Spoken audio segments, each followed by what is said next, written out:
Welcome to the Longevity Optimization Podcast, where we discuss longevity, optimal health, nutrition, peak performance, cognitive excellence, and so much more.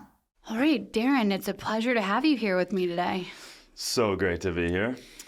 We are going to be talking about possibly one of the most important issues of our time, I think, today. We recently connected in person at our friend's event. Yes. Well, don't die dinner / kind of got adjusted, but Right. Dr. Deshawn. Yes, it was a pleasure. But we're going to be talking about your new book, but the overall super important concept of all these fatal conveniences that we are experiencing today. Before we do that, do you want to talk a little bit about your background and what kind of brought you to write a book like this? Yeah, I mean, specifically the book, I got probably heavily involved into exercise, phys, and nutrition because I had a career-ending football injury in college. And so I never dawned on me to study what I loved until that moment. And I needed to. So that started on, I transferred schools and started studying physiology and nutrition, kinesiology, and then of course, anyone who looks at anything in terms of physiology and biology, it's a miraculous thing. And that was the obvious kind of moment for me. And nutrition started taking on a major role in my life. And then I started digging into, which you can appreciate, labels saying one thing and products being another, and compounds that weren't utilized. So I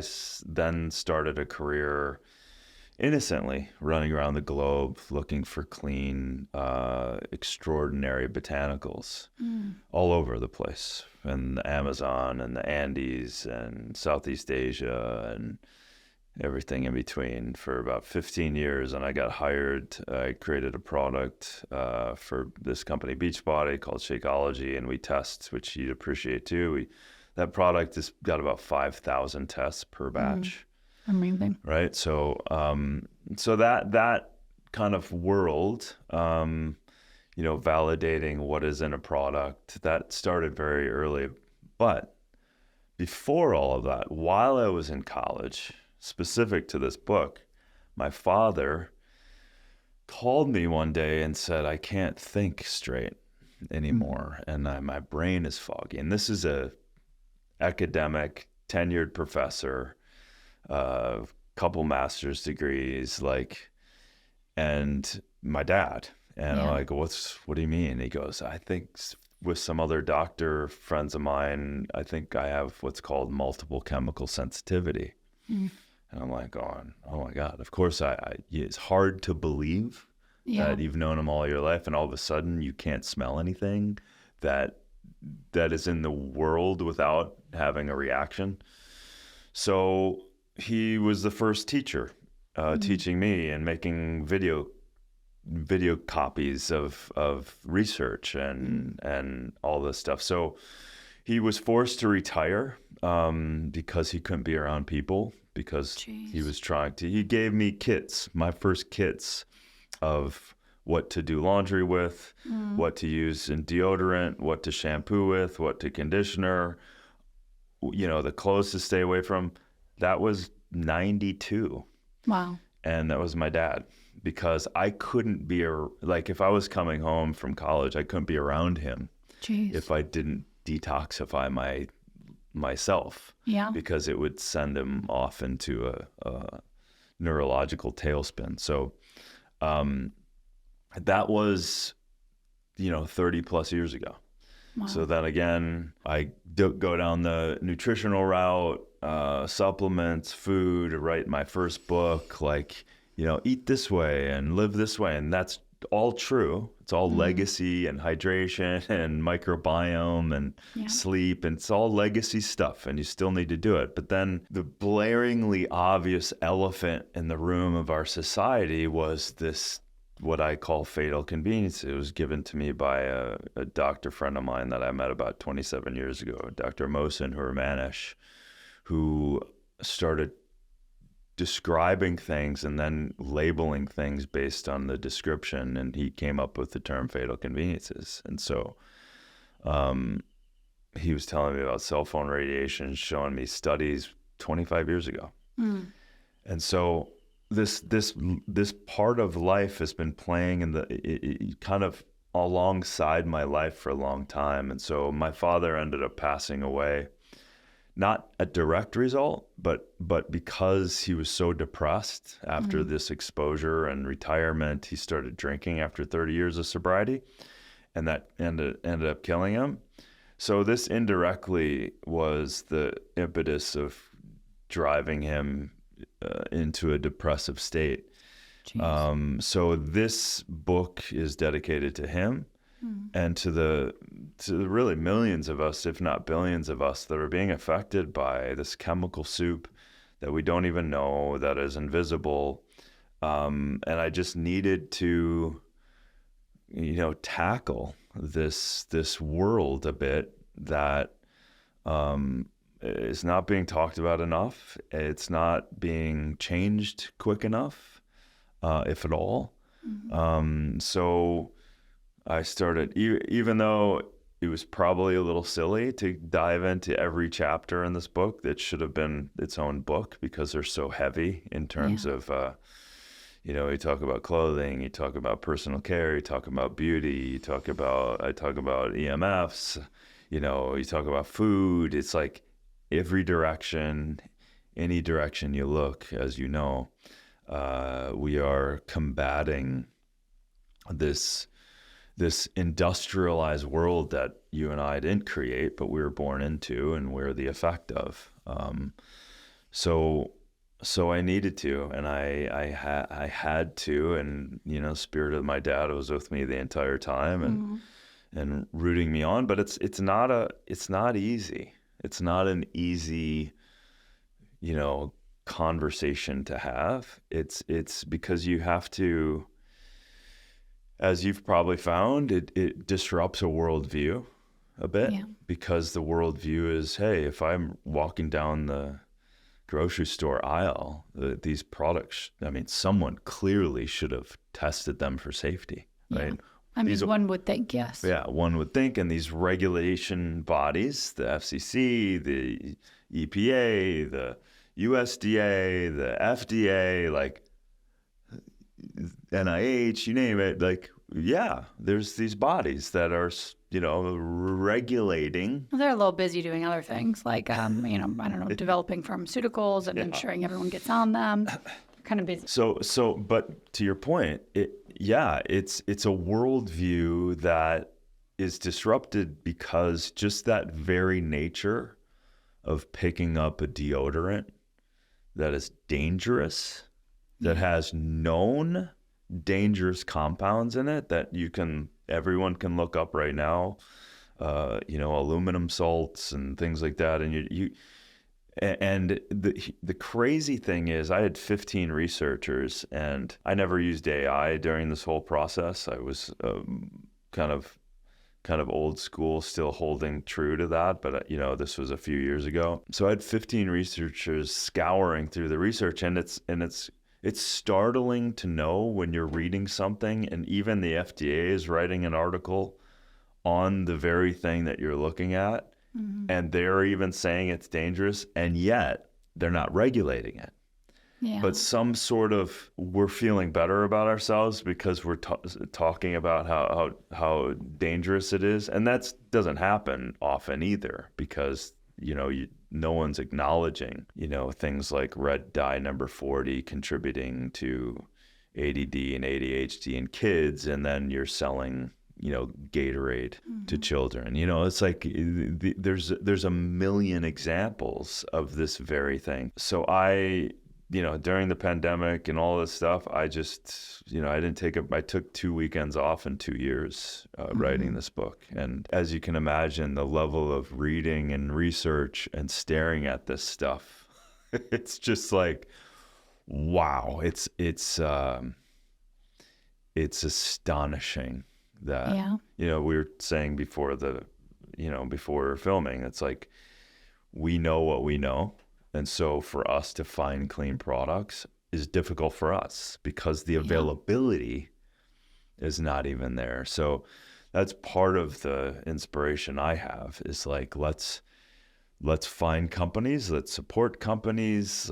There's a company, I don't get anything for this, but I just had a deep conversation with this new company called Realm, and it was a lump on a girl's breast, and she's the founder. She happened to be an amazing entrepreneur, and so she got through that process and realized she's been burning, unregulated fragrance candles 24/7 for years. Jeez, And so when she pulled that, she's like, now she's creating a line of fragrances that are tested every direction you can possibly go.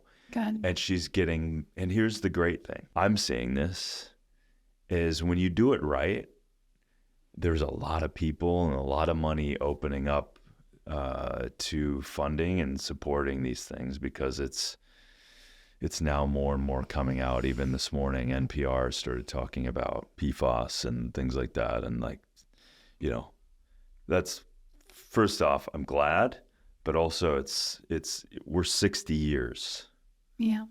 We're 60 years in of using dangerous compounds. So, but I'm massively encouraged, even though this conversation today is probably going to be intense for some people, but I'm wildly encouraged, and I get to meet people like yourself who's dedicated to it, and we are gathering, and people like we get to meet, and companies that we get to find, and then we get to talk about and go, no, you don't have to do that. Do this. So, we don't need to disrupt all of your habits, but just change it for some healthier ones. I love that. I mean, in general, it's also so pervasive. Like the amount of detail, like I pointed out a few things just because I know you care about it on our way, like through my home. And I mean, I don't have carpets. This rug is all organic. Like, I mean, my bed from top to bottom is 100% GOT cert, but it's like every single item, unfortunately, has known, I love the term used, dangerous chemicals in it. And it's, I mean, the clothing I'm wearing, or it's like, it's in my shampoo, my beauty products. I, haven't used traditional fragrances in over a decade. It's so pervasive and it seems overwhelming. But the great thing is that you can switch one thing for another thing and you can slowly weed it out. You mentioned, because I was interested, you mentioned this all started about 60 years ago. Like, what was the impetus? Just like, I obviously we don't want to say it was to harm people. No, I'm sure. From the PFAS start of it, or really the industrialized adoption of things? Yeah, I mean, so it started 60 years ago. And what would you think is going through their brain? It's cheaper, it's easier, faster? Let me answer it this way. I believe in the human spirit. I believe that people want to do the right thing. First off, I do believe that.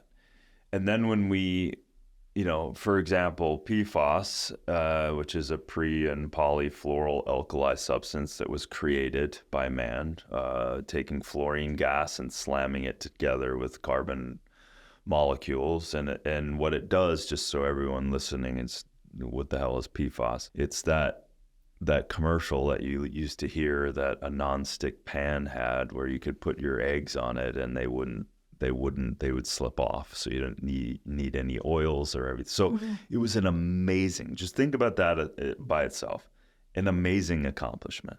So it's heat resistant, it's slippery, things don't stick to it. It's fantastic. However, and this was discovered in World War II, and DuPont was the origin creator of this stuff.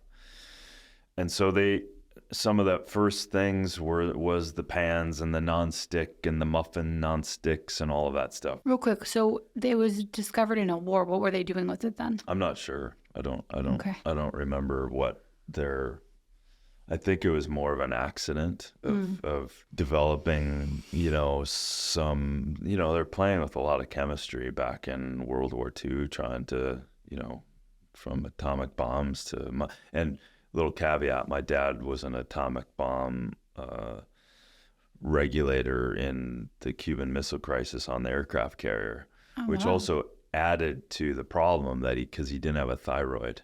And radioactive isotopes have an affiliation to the thyroid, so his thyroid was destroyed. So his endocrine system was certainly compromised. And it's kind of weirdly ironic, right? That all of that.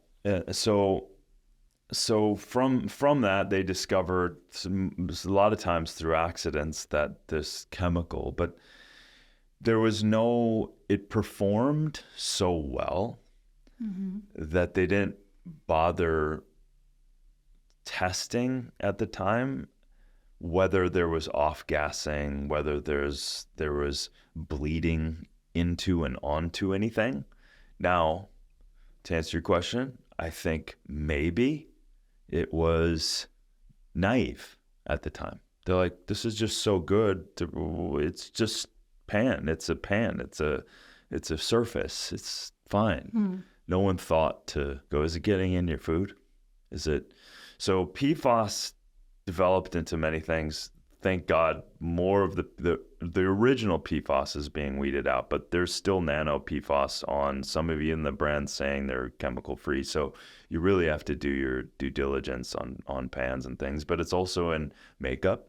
So every time, people thinking about things of wrinkle-free, waterproof, stain-resistant clothing, that's a big red flag. Yeah. That is not natural. Yeah. That's some sort of synthetic version of getting PFAS, and same with your couches, your mattresses. Like, how convenient. You don't want to stain anything, so they slather PFAS all over it. So it is in a lot of clothes. We did some testing. I just did a documentary with a good friend of mine who made my pants, Jeff Garner. He's been in the clean fashion world for 25 years.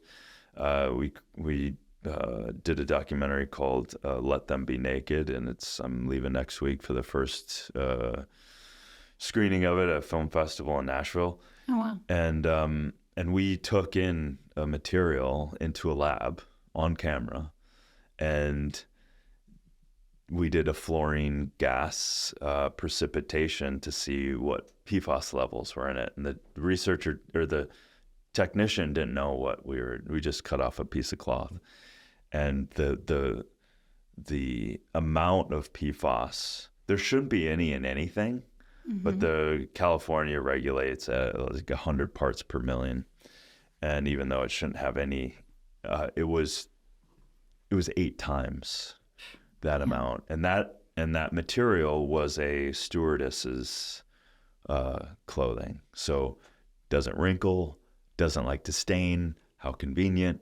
But what's happening is there's lawsuits against stewardesses now because they're having acute reactions to these chemicals, which doesn't always happen.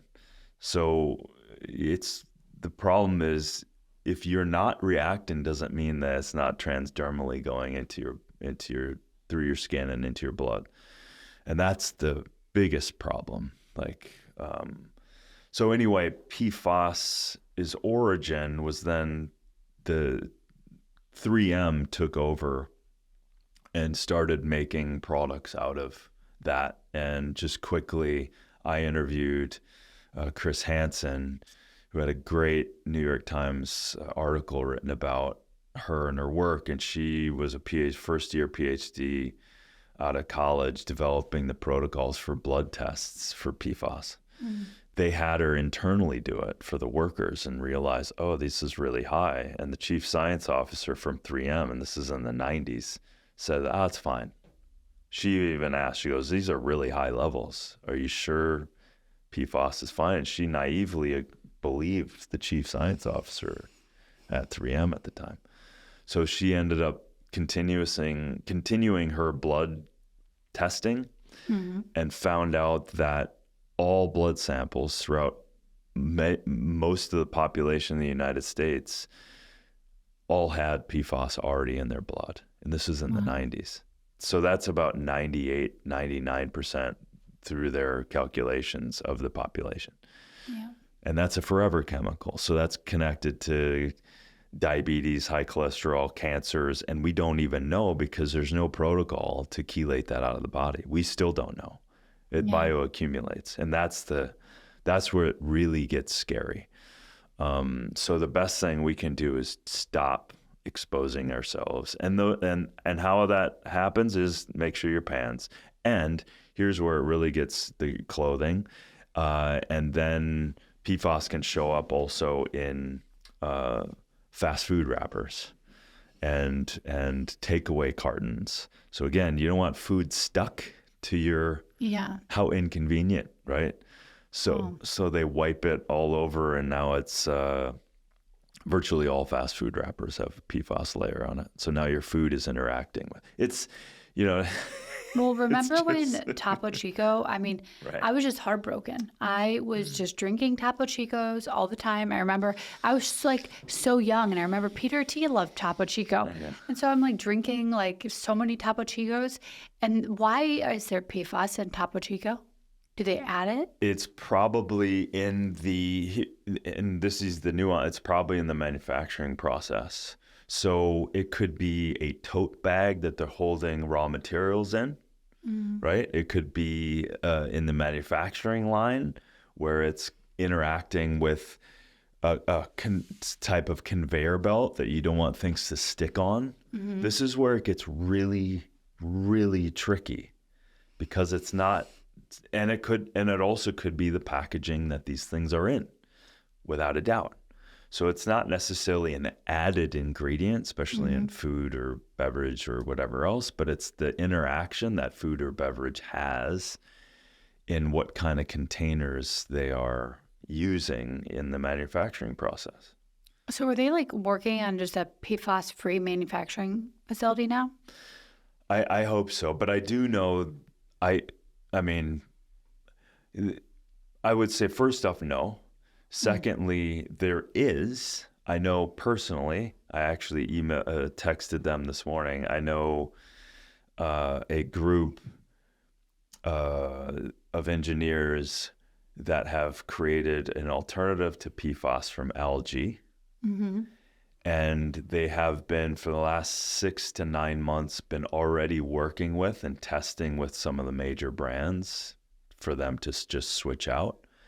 And the thing that they've worked on is that it's not going to cost them any more money. That's the holy grail. Yeah. So when you work, when you're looking at something to change, unfortunately, the power, the God of the whole thing here is the money. Yeah, of course. Because we've created that in this matrix of society. We've created that as the quintessential. I'm worshiping that over the health and safety.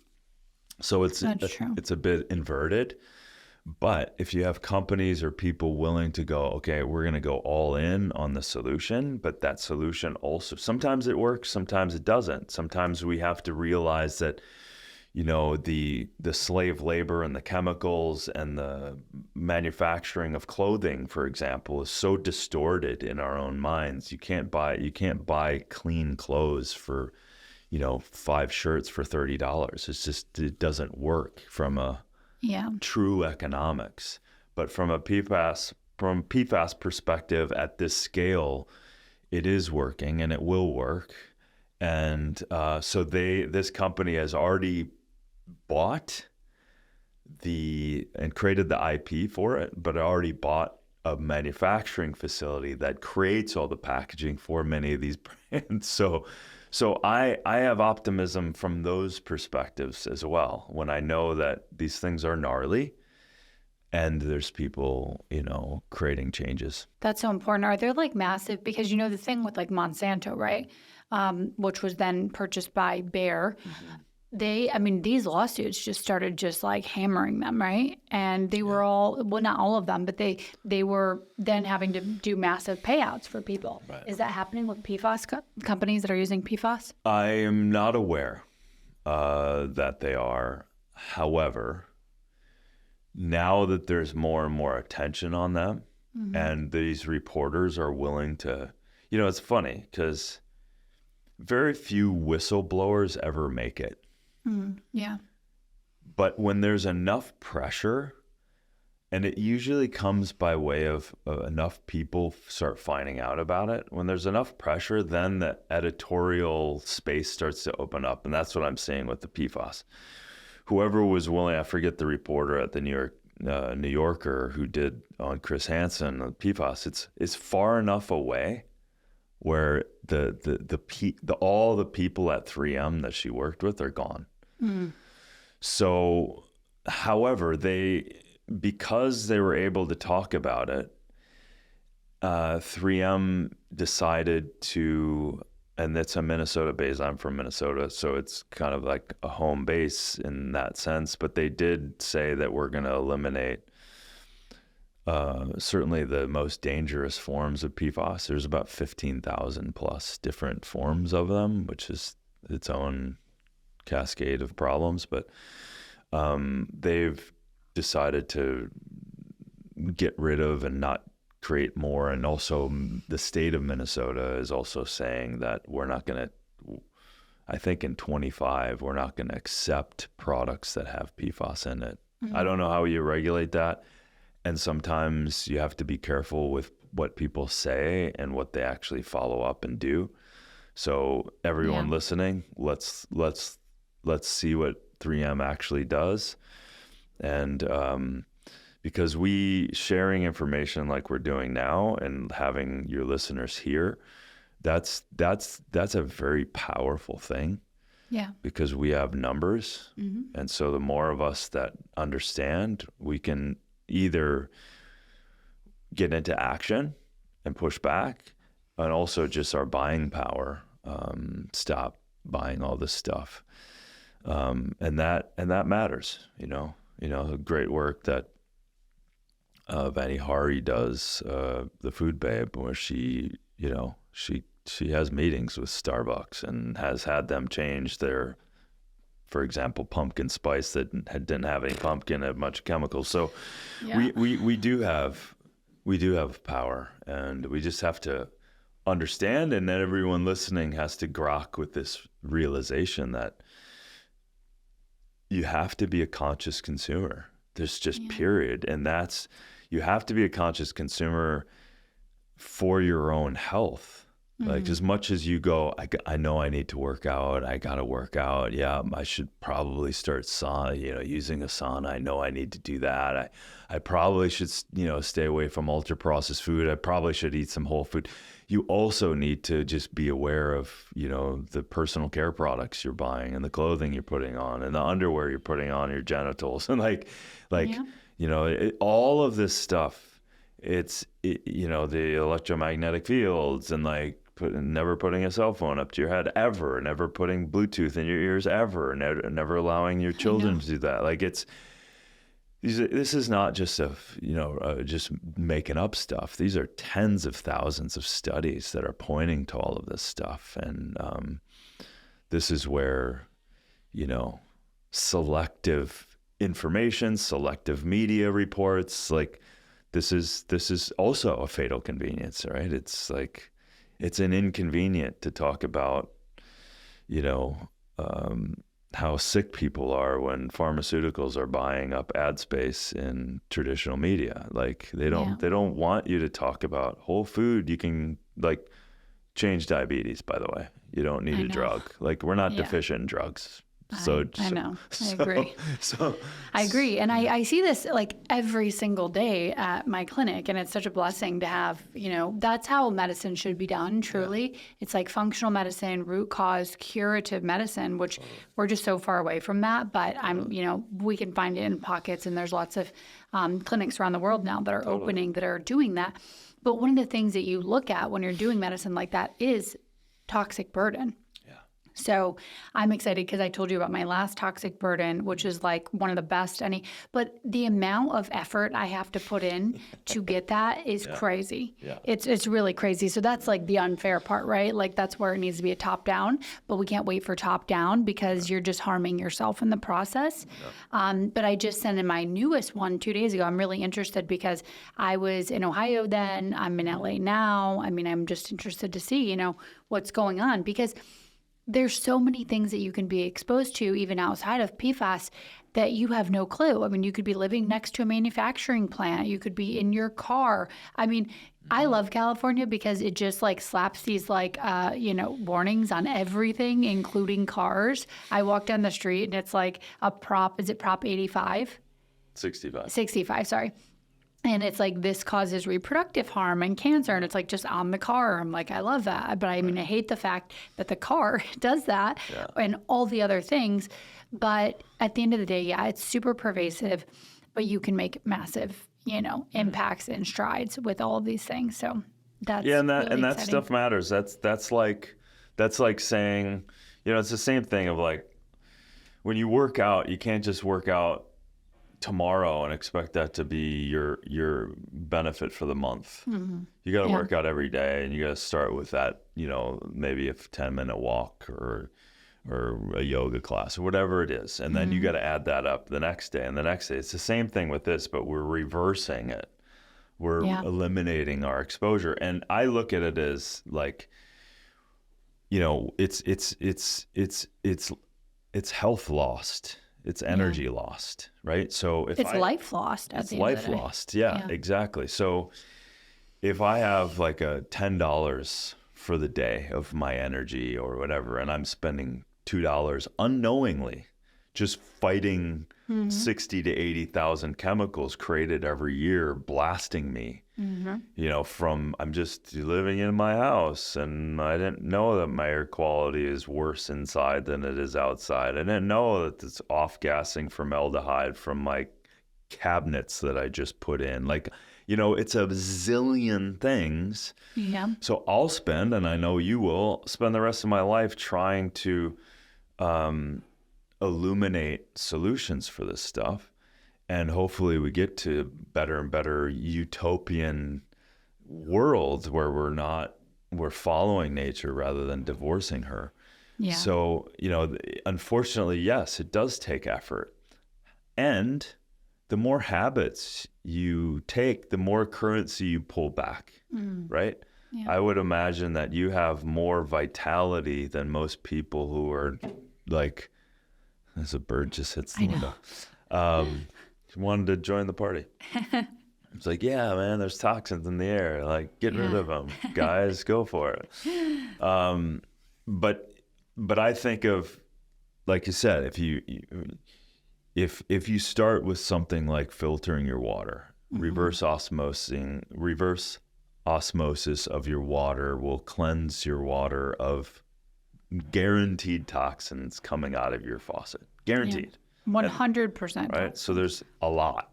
Yep. And different areas of the world, different areas of the country depends on, it can have more pesticides, it can have more PFAS, it can have more pharmaceuticals, it could have more BPAs, but so best to filter. So filter your water, RO system. I like AquaTrue, and I think I saw you have AquaTrue. So we know that it can eliminate most of those exposures. And now you get a nice glass bottle, and all of a sudden you've eliminated so much exposure and increased your hydrative capacity, lowered your overall body burden just by doing that one thing, right? Yeah, I agree. And it's not super expensive. No. So you can It's actually cheaper in the overall, right? And than buying bottled water. Definitely. Bottled and plastics and blah, blah. It's like, it's these things are like, they're these common sense things that we have gotten so far away from. Like, it amazes me. This is like, I don't know, when people think that when they're drinking Fiji water, it's like some premium situation. I'm like, absolutely not. Yeah. I mean, BPA's off of the chart. It's like, just use a glass bottle, reverse osmosis. I mean, exactly like you said, I get like either Mountain Valley or glass and to go also. I mean, it's not really a difficult step to just do that one small tweak. And I think air filtration too, I mean, as you mentioned, our air quality indoor is worse than outdoor. So we have, I typically have one in here. We brought it upstairs for something, but I have, I think, 6 like ultra HEPA filters up in that. It's like 2,000 square feet, but I mean, and that's overkill. But you have to make sure you don't just get one filter, right? You have to get a filter large enough to cover the entire square foot. Exactly. I love my newest. I used to love Air Doctor for many years. Still think they're a great brand, but my newest is I like Jasper. Fits my aesthetic a little bit more, and It's gonna fit the aesthetic too. Yeah, I mean, it has to be on brand. Yeah, I mean, these things are these are powerful steps that are not a burden on the habits either, right? So if you think of like, I was like, people ask, well, what do I do? Like, I would start with, when you're opening your mouth in the kind of food EWG just put out this report. All non-conventional or all conventional hummus had over 600 and something parts per million of heavy metals, right? And so it's you're just looking at, when you're opening your mouth, that is one really good place. So water, and we talked about the air, and then the food. We have to get away from ultra processed and going out to eat all the time. Yeah. Because just by controlling and eating your own food, number one, guaranteed you're going to be healthier. If you make your own food, just without even going ultra crazy, just making your own food is going to be healthier for you. Yeah. And then of course you can just ratchet it up. The pans you're using, the ingredients you're using. What pans do you like? I did a deep dive on this. So one that tested really well is Extrema. You and I are speaking the same language. Agreed. Good. Well, that's a check mark there. As you pull the string long enough, and I had owners of companies on. I won't slam them too hard, but it's just like, God dang it. Like, you're saying all the right things, man. And then when it comes down to it, you can't prove it.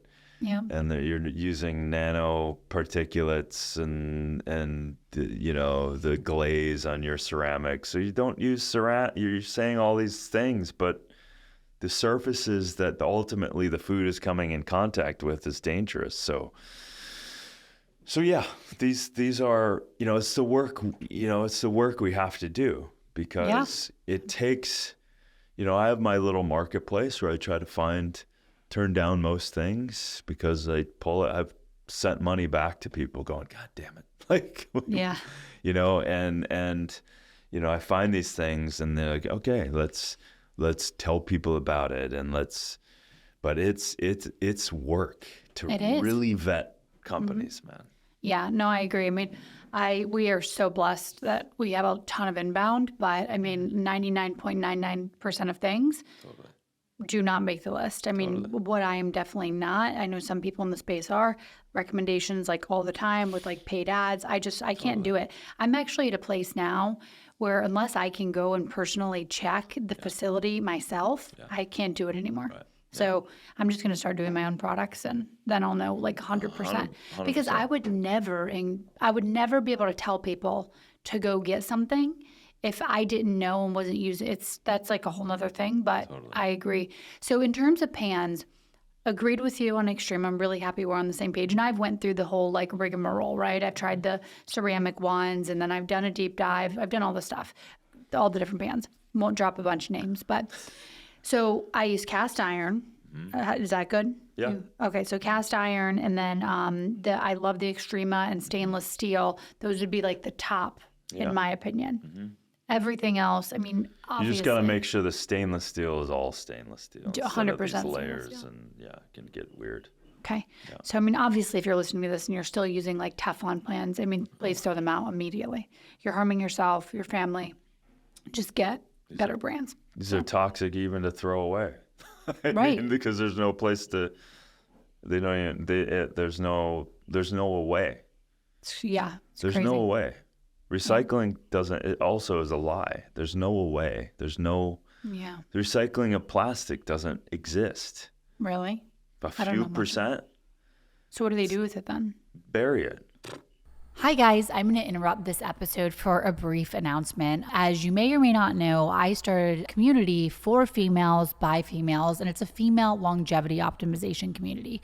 This is a place that you can connect with like-minded women. We are all here to support each other, and there's a variety of different benefits to being a member. You get a monthly Ask Me Anything, so submit your questions and I'll answer them directly. We also have an entire library of courses on all of the important components of longevity, such as labs, nutrition, exercise, sleep optimization, longevity optimization protocols that I'm doing, along with real-time updates to my personal protocols.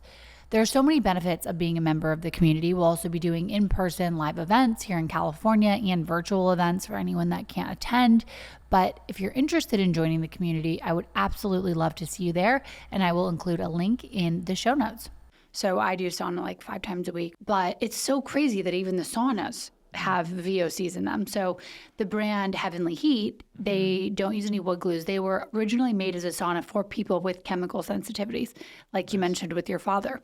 But wouldn't you just think that all saunas should be for people with chemical sensitivities or no chemicals? Totally. I mean, it's, you've got heat, which is, is a mediator of changing chemistry, right? So when you're having glues interacting with heat and also the other thing with sealing wood, there's most of the sealants and stuff are huge amounts of formaldehydes and stuff. So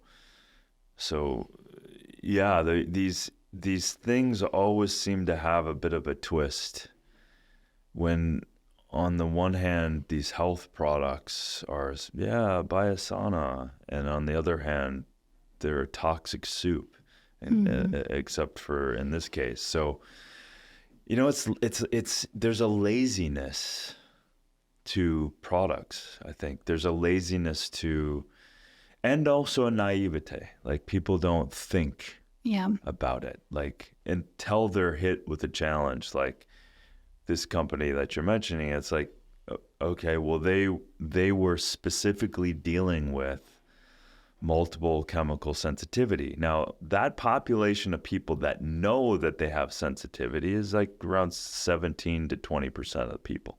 Yeah. And probably most of us who have metabolic conditions, have low energy, have PCOS, have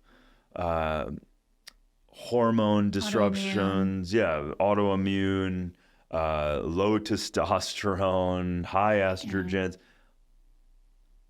All of that is this kind of accumulation and a bioaccumulation of these synthetic forms and these binding, quote unquote, estrogens in one case to the receptors in the body. So it throws us all off. And so this sloppy, almost entrepreneurial side of things, from I just want to sell a supplement, I don't care what's in it, I don't know where it's from, but just put it in it. And there's a flippancy to it, going, okay, I'm thinking this manufacturer knows where their supply is from, and they don't know what the hell's going on. Right. And so companies like this, they're just like, well, I'm just building a sauna. Yeah. It's like, but the sauna should be a safe place to actually detox. Right. It's a specific thing that you're doing. You're creating a heated environment for people to sit in. Yeah. Well, the VOCs with the glues is one major issue, but the other issue is the EMF exposure. Oh, man. So you're sitting in a sauna that's supposed to be healthy for you. You're being bombarded by EMFs and RF frequencies, and then VOCs are just like, flowing throughout the unit. It's crazy. And you're trying to detox. But you're actually toxifying yourself and stressing yourself out. So if you want to talk a little bit about EMFs for a second, but because that's a big one, because the EMFs are strange in the sense that, of course, they're invisible. Of course, we don't acutely feel them, but there is a growing population of people that absolutely are electrosensitive. And many of the great inventions that actually work are from people with electrosensitivity trying to live in this world. So, and we are layering on top of ourselves, just like we're doing with chemicals, layering of foods and products and indoor and our clothing and perfumes and beauty products. We're doing the same thing with the electromagnetic fields. Mm-hmm. And the weird thing is about the research, I'm reading this stuff, even though it's electromagnetic in nature, it's a frequency. And just FYI, everyone, we are frequency generators. We are bioelectric generators. Some of the greatest inventions of healing possibilities in our life has been realizing that. And like, if you don't know that, the EKG and the heart monitors, that's a frequency, but they're not Dr. Royal Rife, Tesla. They were playing with some great, Dr. Hulda Clark. There were some great electromagnetic healing devices that were understanding the benefits of the right pulse modulations. EMF, on the other hand, is the opposite. Mm-hmm. These polarized radiations is very stressful in the body. So when I say that, when reading the research, it's as if it's a chemical exposure. It's as intense because we know through thousands of studies that it creates free radical damage. So it's creating stress in the body. You can see it in the research. And then the other things that freaked me out was it opens up the blood-brain barrier and allows for proteins, albumin to be one specific, to enter the brain. Yeah, that's not supposed to be there. Yeah, and so when you have foreign materials that are supposed to be stopped from going into the brain, the cascade of effect we don't even realize, the inflammatory response in the brain. Yeah. So these kinds of things, and then of course proximity and duration with EMFs is the scary thing. So how close a device is to you through time is very damaging. Mm-hmm. So like a cell phone, when it's on and it's in the front pocket next to men with testes, women, ovaries, all of this is contributory to motility, with sperm, with PCOS, stress responses. So all of this stuff, and it freaks me out when I see friends and they put their cell phone on their pocket. I'm just like going, no, like I can't even. I mean, I believe that the cell phone manufacturers themselves, in the fine print and the handout that literally no one reads, says don't put it on your head. Don't put it on your body. It's 9 centimeters from your head. Yeah. So, but who do you know is answering the phone like this? Well, I do on speaker. I do Exactly. If I don't have. But why does everyone argue? And, I haven't, I was looking at this research a couple of years ago, and I haven't, dived deep back into it, but you clearly have. So every time, when I started posting about not wearing AirPods 4 years ago, and people lost their whole minds and said, well, when you look it up, it says non-ionizing radiation and it's safe. I mean, why is that information still out there, and what is the truth of the matter? Yeah, well, I love this part of the conversation. So, of course, we all agree. The difference between ionizing radiation is X-rays, right? It will acutely rip apart DNA. Mm-hmm. We know that. Yeah. Non-ionizing radiation doesn't acutely do it. But over time, with duration and proximity, keep that in mind, everyone listening. Duration. How long is the cell phone up to your head, and how close is the cell phone to your head? People are wearing the AirPods, though, all day. Kids, they're wearing the Bluetooth headphones all day long. All day, and they're sleeping with cell phones under their... I mean, and the kids' research around, because of the thickness of the skull and the immune system, that radiation goes farther into the head than it does an adult even. Mm. And that's not refutable. So the non-ionizing radiation, although it's not ripping the DNA apart acutely, it's causing these damages over time. Mm. It's causing free radical damage without a doubt. Yeah. It's Good. like, I'm glad you're saying this. yeah, it's causing free radical damage. It's causing fertility problems, both in men and female. It's opening up the blood-brain barrier.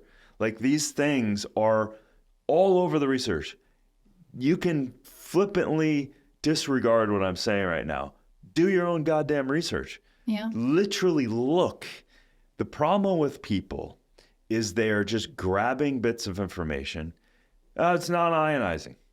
Doesn't mean it's safe. Right. And in fact, the opposite is true. So over time, am I getting my DNA ripped apart right now? But the EMF that is around me is over time hurting me. What do? Don't put your cell phone up to your head ever. Yeah. Right? Air tubes stopping all electromagnetic radiation coming to your head is great. I use a company, there's a great company who she was electrosensitive. Amber owns a company called Tech Wellness. I got other AirPod, not AirPod, but air tube plugins, a company called Defender. Yeah, I have that. Yeah, so these things just plug back in, if you still have a Wi-Fi router after listening to this, turn it off at night, sleep, and you have a Faraday cage. This is real. Yeah. This is the work in the early 1900s by Dr. Faraday. But Faraday only works if you seal the corners. It doesn't work by way of blocking one angle. So clothing is still questionable whether it's completely giving you protection. Yeah. It could, and there's also some great stuff. There's a company out of Germany called WaveGuard.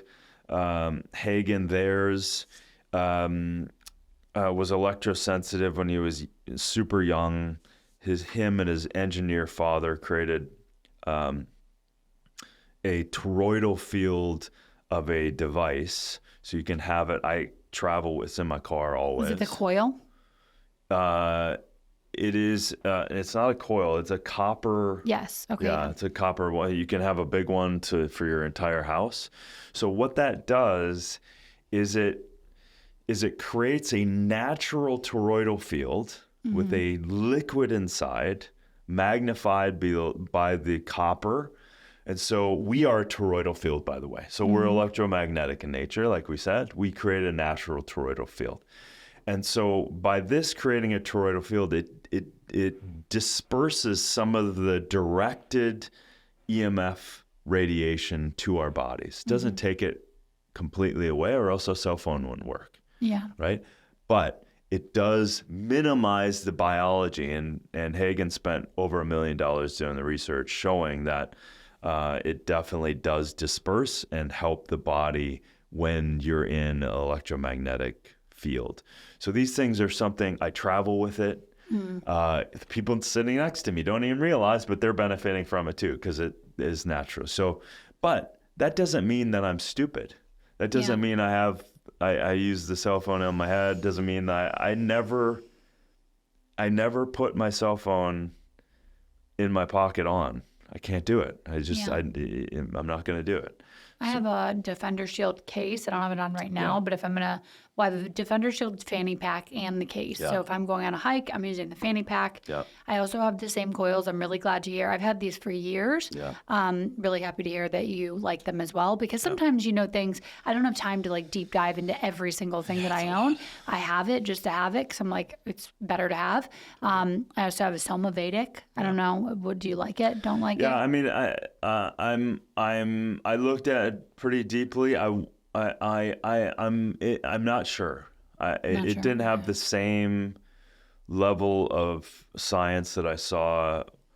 However, it does put out a beneficial frequency harmony to the environment. Okay. So it can, from that perspective, it does show that there is a biologically assimilative better frequency. I don't know if it's thwarting EMF or helping the body balance when it's in an EMF field. I'm not sure.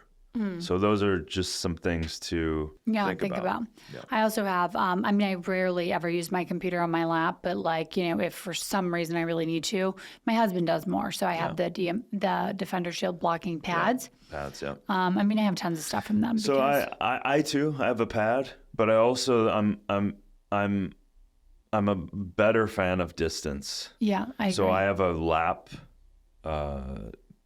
desk. So if I'm on my couch, I got a red light pad that I sit on in the morning and I do my stuff. And then if I want to do some work, I'll put my desk, I'll have my shield. So I have distance. Again, think of this as distance and proximity. Yeah, I agree. So the more distance you can get from that directed field, because that directed energy is coming to the device and it's leaving the device. Yeah. So you don't want to be in proximity of that. I have to tell you something really interesting about red light that we have figured out and what we're going to do about it. But we'll save it because it's going to be like a revolutionary product. But Cool. That's really important too, just talking about proximity. Yeah, all of this is so important. That's why these little things, they can be super helpful. They're not super expensive. We have an EMF blocking blanket, that we take sometimes traveling from Defender Shield, all sorts of stuff. My husband's boxers that I got him, he has a bunch of organic ones, and there's some that are EMF blocking. Again, I try to tell him not to use the phone at all, but near that area, but sometimes it just happens. So yeah, you got to do the best you can. That's for sure. Totally. And the sleep environment. So I have 3 different EMF meters. I actually have an EMF watch, which is crazy because why do you want to watch? It's just going off all the time. It makes you totally insane. So I never wear the watch. Yeah. But that's a little intense. It just reminds you it's a disaster all the time. Yeah, and I think keep in mind with all this stuff, it is really important to keep a positive mental outlook. Mm-hmm. Yeah. Right? Because if you get overly stressed about all of these things, the things that I love about life is you and I didn't just end up here doing all this stuff. Yeah. It's been a path. So start with one thing that matters to you and then do the next thing and the next thing. Next thing you know, I don't give a lot of energy to this stuff because it's ingrained so much. I know what to look out for. I know what not to do. I know what to do. And so it's ingrained. So it's like, I don't have to, I've already spent the time ingraining that into my habit forming lifestyle. And now if I'm getting involved in a situation where I got to travel all next week, I'm bringing my stuff, right? When I was filming, the TV shows and stuff, I literally, because we had so much luggage because of all of the production, I was like, screw it. I'm bringing 2 AquaTrue filters, one for the crew, so we could eliminate plastic from production. So I'm setting that up for the crew. Love it. And I'm bringing my AquaTrue in my hotel room in 8 countries. So I brought it all over the fucking world with me. Yeah. And you know how happy I was to go, my AquaTrue's here, I'm in a weird hotel, and I got clean water. I love that. Yeah. So what else do you travel with? So sometimes an AquaTrue. The EMF meter. I'll bring if I'm going to a place where, luckily this trip, I know where I'm going, so I can, I'll bring a meter just to go okay, I start unplugging shit. I'll bring a pillowcase, a clean pillowcase, so at least my face is not planted on some weird ass. Do you like any of the grounding pillowcases? Yeah, I'm a big fan of the grounding stuff. Okay, good. Yeah. That's on my bed too. So we have the EMF blocking shield. It's an Essentious mattress with the grounding pad. It's a whole thing. Yeah. So, and then I think the other thing is I double down on my nutrition in a sense. Yeah. Because I know my body's going to be under stress, that it's because my environment's controlled. Mine too. And so when I'm out, I know my body's going to be under more stress. So I'll double down on adaptogens and my elixirs and my, maybe some NR and, NAD, True Niagen stuff, which I love. And just stuff like that, I will crank up.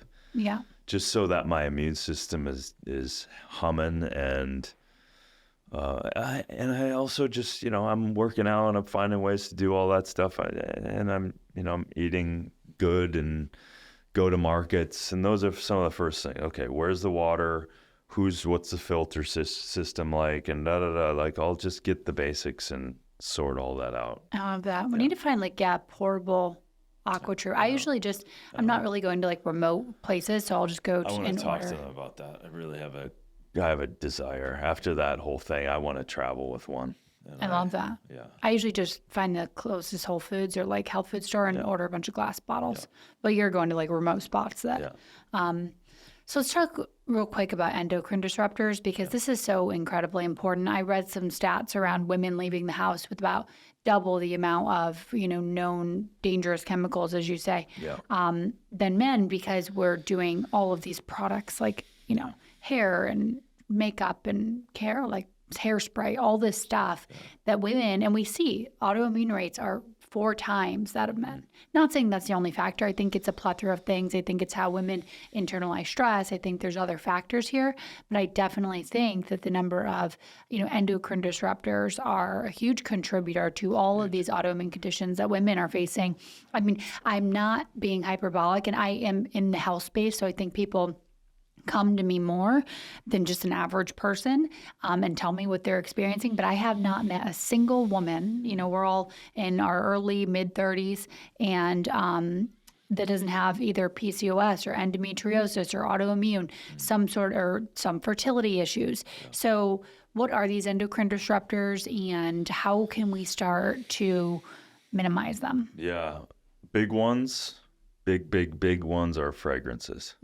Yeah. They're in everything. Yeah. And they're not regulated, and they're gnarly. So these are aerosolized, obviously, and you're putting them on glandular areas. Right on our thyroid. Right on your thyroid. You're putting it onto your arms. You're putting this breast, proximity of breast tissue, all of this stuff. So lotions, makeups. Again, we talked about stuff that doesn't wipe off. Like all of that needs to be scrutinized. Plastic water bottles, all of this stuff, phthalates, endocrine disruptors. So fragrances are a massive one that I would eliminate from your home and eliminate from exposure to your body. And then, of course, clothing. Change out your underwear first. These things are also the just to keep giving an idea. A normal T-shirt takes 8,000 chemicals to make. So crazy. Right? So all of this stuff is... So endocrine disruptors are things that are chemicals that are created, but then have an affinity to bind in our body to the estrogen receptors. And so the body then starts to perceive that it has all this estrogen dominance. So then you have this cascade of effect that's affecting fertility and PCOS and ovarian, cystic, all of this stuff, plus hormones, plus the immune system. There is a smoking gun to some of this stuff. But the problem is it doesn't show up as the same thing for everybody. Yeah. Metabolic conditions. Like, how many women do you know who have worked out like crazy and haven't lost any weight? Yeah. These are, and also because they're under stress, and then they're stressing themselves out more, and maybe the workout's not correct, but they're also under all of these kind of chemical stressors. And the placental border is not something that, back in the day, they thought, again, the baby's always protected. And that's not true, right? Yeah. So now there's 200 chemicals already in the umbilical cord of most women giving birth today. So what you are doing as a mom, not only, and you know this better than anybody, so what you are doing today, even if you're not going to have kids for a year or 2 years, what you're doing today is affecting everything that child will live in right now. Yeah. And so the best thing you can do is create a toxic-free mom. And I really believe moms are the gatekeepers to all of this stuff. I really believe that. Because, us men are just kind of got a different mentality. It takes a long time for us to change certain things, so... women are the ones that are going to be like, once you understand that as a mom, when you understand that these things of parabens and phthalates and all of this stuff are affecting you and your child and your environment and the fragrances and the candles and the carpets and all this stuff, and you realize that this is directly harming your child, no mom, no woman wants to knowingly harm their family. Yeah. Right. So that's where the work is. The work is we need to illuminate this stuff to make it digestible for women to understand and have readily available solutions and choices, affordable and functional, and then the moms are controlling the household. I know. I mean, I agree. My audience is, mostly women. And I'm just so excited to have this conversation with you today because I feel like I've been talking about toxins, literally for so many years.